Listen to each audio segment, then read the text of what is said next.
Shalom Bapak Ibu dan saudara-saudara yang kekasih di dalam Tuhan Yesus Kristus. Apa kabar? Saya berharap dan percaya bahwa semuanya kita di dalam lindungan dan pemeliharaan Tuhan. Kiranya damai sejahtera dari Allah Bapa kita dan Tuhan kita Yesus Kristus dan Allah Roh Kudus memenuhi setiap hati kita. Pada pagi hari ini, marilah kita memulai hari ini dengan persekutuan dan juga renungan firman Tuhan. Mari kita mulai di dalam doa. Tuhan Allah Bapa kami yang bertata di dalam kerajaan surga, kami bersyukur kepadamu ya Tuhan, kalau kami pada hari ini masih diberikan nafas kehidupan dan kesehatan dan terus dipelihara, ditopang oleh Tuhan. Terima kasih Tuhan. Ya Tuhan, kami mohon tolonglah kami dalam persekutuan pada pagi hari ini. Kami ingin merenungkan firman-Mu, kami ingin dipimpin, diarahkan oleh firman-Mu. Karena firman-Mu adalah makanan rohani kami dan kehidupan yang sesungguhnya. Tuhan tolonglah kami, layakan kami oleh darah Tuhan kami Yesus Kristus. Dan tolonglah kami oleh Roh-Mu yang kudus. Di dalam nama Tuhan Yesus kami berdoa dan bersyukur. Amin. Bahagia. Bapak Ibu, siapa yang tidak ingin bahagia? Setiap kita, setiap umat manusia di seluruh muka bumi ini ingin bahagia. Siapapun itu, tidak ada terkecuali. Kebahagiaan merupakan tujuan akhir dari proses seluruh kehidupan umat manusia. Nah, saudara-saudaraku yang kekasih di dalam Tuhan Yesus Kristus, di dalam ilmu teologi bukankah manusia mencari Tuhan ya supaya bisa selamat atau untuk keselamatan, kedamaian, kesejahteraan, bahkan kesehatan serta kesuksesan, yakni bahagia di dunia dan di akhirat. Di dalam kitab suci, di dalam Mazmur pasalnya yang pertama mengatakan demikian, berbahagialah orang yang tidak berjalan menurut nasihat orang fasik, yang tidak berdiri di jalan orang berdosa, dan yang tidak duduk dalam kumpulan pencemooh, tetapi yang kesukaannya ialah Taurat Tuhan, dan yang merenungkan Taurat itu siang dan malam. Ia seperti pohon yang ditanam di tepi aliran air, yang menghasilkan buahnya pada musimnya, dan yang tidak layu daunnya, apa saja yang diperbuatnya pasti berhasil. Bukan demikian dengan orang fasik. Mereka seperti sekam yang ditiup angin. Sebab itu orang fasik tidak akan tahan dalam penghakiman. Begitu pula orang berdosa dalam perkumpulan orang benar. Sebab Tuhan mengenal jalan orang benar, tetapi jalan orang fasik menuju kebinasaan. Bapak, Ibu, dan saudara-saudara yang kekasih di dalam Tuhan Yesus Kristus, melalui Mazmur ini yang ditulis oleh pemazmur, ada prinsip-prinsip kebahagiaan yang akan kita bahas dan kita renungkan agar kita faham betul makna kebahagiaan yang sesungguhnya. Kebahagiaan yang tidak hanya berdasarkan atau dinilai secara materi, secara duniawi, tetapi kebahagiaan yang dimaksudkan di sini adalah sampai kepada kekekalan. Nah, yang pertama-tama Bapak Ibu adalah di dalam Mazmur ini mengajarkan kita yang pertama adalah menjauhkan diri dari kejahatan. Ada 3 hal yang dimaksudkan oleh pemazmur di sini, yakni kebahagiaan ini adalah tidak berjalan, tidak berdiri, dan tidak duduk. Nah, di dalam ketiga hal tersebut menunjukkan bukan hanya sekedar berjalan, bukan hanya sekedar berdiri, dan bukan hanya sekedar duduk biasa. Nah, di sini Bapak, Ibu, dan saudara-saudara yang kekasih di dalam Tuhan Yesus Kristus, berjalan, berdiri, dan duduk itu mengandung pengertian, yaitu menyangkut tinggal, bergabung, dan hidup dengan yang jahat, di mana hidup orang yang tidak saleh, pendosa, hidup di dalam dosa dan pencemooh, yakni dengan mulut atau dengan perkataannya tidak mengakui bahkan melawan Tuhan. Melawan Tuhan Sang Pencipta. Nah, sikap yang demikian pasti tidak bahagia. Sikap orang yang seperti itu pasti ia tidak bahagia. Sekalipun ia melimpah dengan materi, sekalipun ia mungkin seolah-olah dia berkuasa, tetapi sama sekali ia tidak bahagia. Oleh karena apa, saudara? Oleh karena kejahatan yang ia lakukan akan terus mengintipnya, akan terus mengikutinya.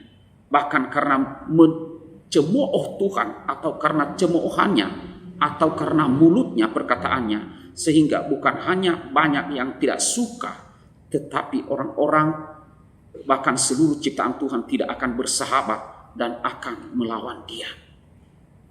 Saudara, orang yang seperti ini tidak akan bahagia. Kemudian yang kedua yang dimaksudkan oleh pemazmur di sini adalah orang berbahagia itu adalah menyukai dan melakukan firman Tuhan. Saudara, di sini dikatakan, tetapi yang kesukaannya ialah Taurat Tuhan, dan yang merenungkan Taurat itu siang dan malam. Saudara, di dalam perkataan ini kita memperhatikan kesukaan dan merenungkan Taurat Tuhan. Dengan artinya, saudara, dengan suka merenungkan itu dapat ditujukan kepada adanya gairah, adanya keinginan, adanya kesukaan bermeditasi, yaitu merenungkan. Kemudian dari hasil perenungan tersebut akan keluar dari mulutnya atau dari perkataannya, atau menceritakan firman Tuhan. Saudara-saudaraku yang kasih dalam Tuhan, jadi jika kita perhatikan, bukan hanya sekedar merenungkan atau bermeditasi di hadapan Tuhan, bukan hanya sekedar kita merenungkan firman Tuhan itu karena disuruh oleh pendeta atau karena kita datang ke gereja, tetapi perenungan di sini adalah merupakan keinginan yang amat sangat, adanya hasrat yang keluar dari hati kita untuk suka akan firman Tuhan, untuk suka membaca, merenungkan, dan apalagi melakukannya di dalam kehidupan kita. Itu yang dimaksudkan oleh pemazmur di sini. Jadi kemudian kita melihat di sini, kita mengatakan atau menyampaikannya atau mengucapkannya.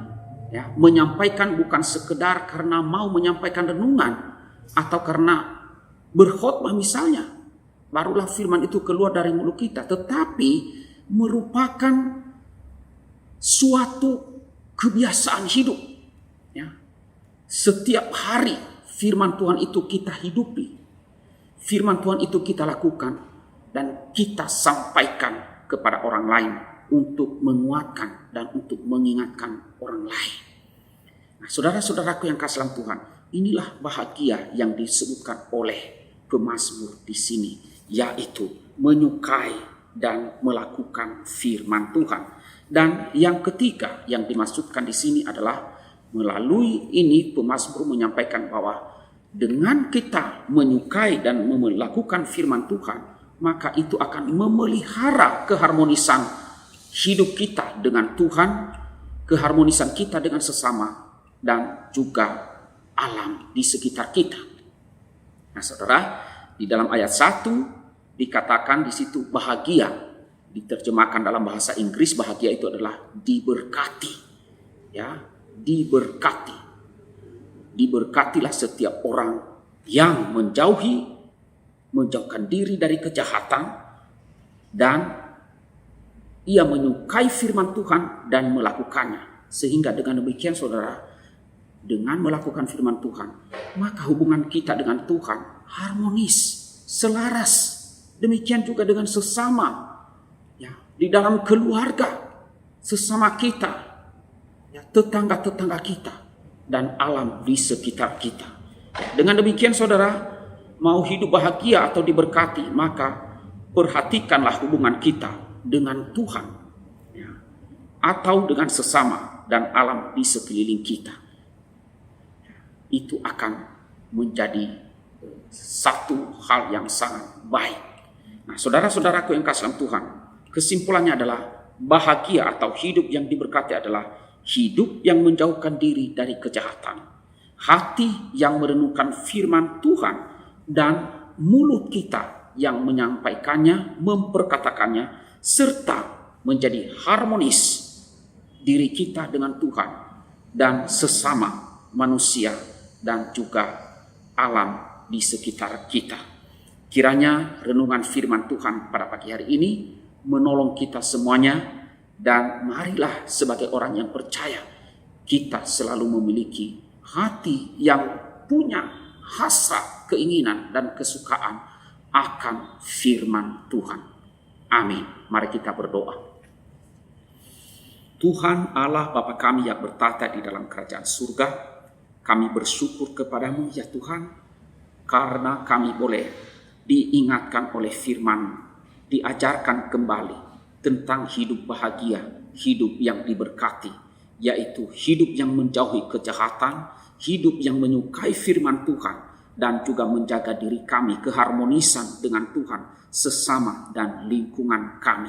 Tuhan, tolonglah kami agar kami jangan mengira bahwa kebahagiaan itu hanya sebatas dengan adanya harta kekayaan dunia, tetapi sesungguhnya kebahagiaan yang sejati adalah ketika kami hidup di dalam ketaatan kepada firman-Mu, menjauhkan diri dari kejahatan, dan juga menjaga keharmonisan diri kami dengan Engkau dan sesama kami dan lingkungan kami. Tuhan, tolonglah setiap kami dan berkatilah kami secara khusus di tengah-tengah keadaan yang sangat sulit sekarang ini. Mohon Tuhan terus menguatkan iman kami dan sebagai orang yang percaya, agar kami pun tetap mempercayakan diri dan hidup di dalam ketaatan kepadamu, melakukan firman-Mu, agar kami benar-benar memuliakan Engkau. Terima kasih ya Tuhan, berkatilah setiap jemaat-jemaat, peliharalah kehidupan, jamalah mereka yang sakit untuk disembuhkan, dan berilah sukacita di dalam hati kami, oleh karena kami memiliki Allah yang hidup, dan kami punya firman Tuhan, di mana kami hidup dan mentaatinya, sehingga kami hidup bahagia, sukacita, karena Tuhan saja. Terima kasih Bapa, di dalam nama Tuhan Yesus Kristus kami berdoa dan kami bersyukur. Amin.